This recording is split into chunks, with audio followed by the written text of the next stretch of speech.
ಹಾಗೆ ಇರಿ ಸಂಘದ ಹೊರಾಂಗಣದಲ್ಲಿ ಒಂದು ವೇದಿಕೆಯನ್ನು, ಸುಂದರವಾದ ವೇದಿಕೆಯನ್ನು ನಿರ್ಮಿಸಿ ಅದಕ್ಕೆ ಗ್ಯಾಲರಿಯನ್ನು ನಾವು ಕ್ರಿಯೇಟ್ ಮಾಡ್ತಾ ಇದ್ದೀವಿ. 1,000-1,500 ಜನ ಕೂತ್ಕೊಂಡು ಆಮೇಲೆ 1,500 ಜನ ನಿಂತ್ಕೊಂಡು ಭಜನೆಯನ್ನು ನೋಡುವಂತಹ ಒಂದು ವ್ಯವಸ್ಥೆಯನ್ನು ಮಾಡಿಕೊಂಡಿದ್ದೇವೆ. ಬಹಳ ಒಂದು ಉತ್ತಮ ಕಾರ್ಯ. ಭಜನೆ ಇದ್ದಲ್ಲಿ ವಿಭಜನೆ ಇಲ್ಲ ಅಂತ ಹೇಳ್ತಾರೆ.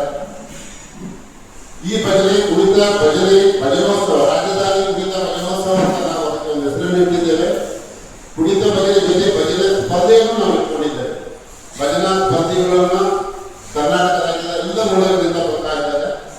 ಆಯ್ದ 15ರಿಂದ 20 ತಂಡಗಳನ್ನು ಒಟ್ಟುಗೂಡಿಸಿಕೊಂಡು ಬಹಳ ಒಂದು ಉತ್ತಮವಾದ ಕಾರ್ಯಕ್ರಮ. ಈಗಿನ ಒಂದು ಜನರೇಷನ್ಗೆ, ಈಗಿನ ಯುವಕರಿಗೆ ಬೇರೆ ಬೇರೆ ದುಶ್ಚಟಗಳಿಗೆ ಬಲಿಯಾಗುವುದನ್ನು ತಪ್ಪಿಸೋದಕ್ಕೋಸ್ಕರ ಭಜನೆ ಎಷ್ಟು ಅಗತ್ಯ ನಮಗೆ.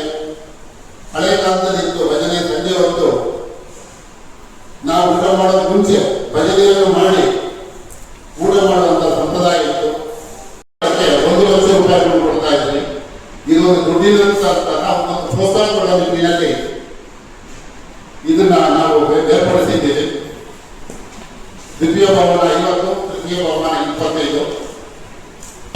ನಾವು ಪ್ರೋತ್ಸಾಹವಾಗಿ 15,000 ರೂಪಾಯಿಗಳನ್ನು ಕೊಡ್ತಾ ಇದ್ದೀವಿ. ಬಂದಂತ ಎಲ್ಲ ಅತಿಥಿಗಳಿಗೆ, ಬಂದಂತ ಎಲ್ಲ ತುಳುನಾಡಿನ ಮತ್ತು ಬೆಂಗಳೂರಿನ ಜನರಿಗೆ ಬೆಳಗಿನ ಉಪಹಾರ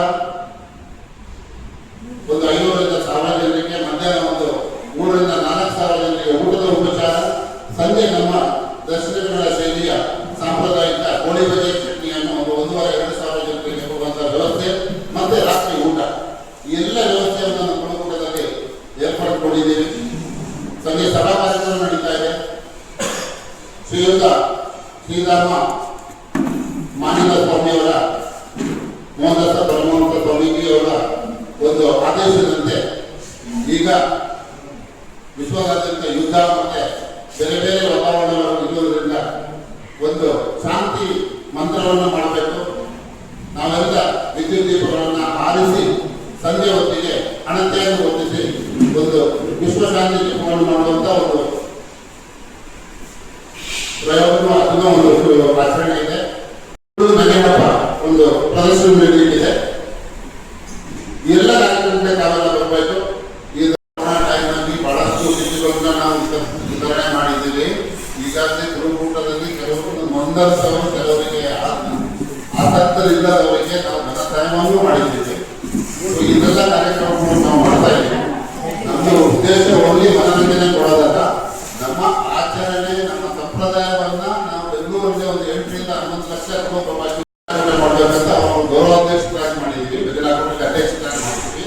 ನಮ್ಮ ಶ್ರೀನಿವಾಸ ಅವರು, ನಮ್ಮ ತುಳುಕೂಟದ ಅವರು ಉಪಾಧ್ಯಕ್ಷರು, ಅವರು ಬಂದು ನಮ್ಮ ಜೊತೆಗಿದ್ದಾರೆ.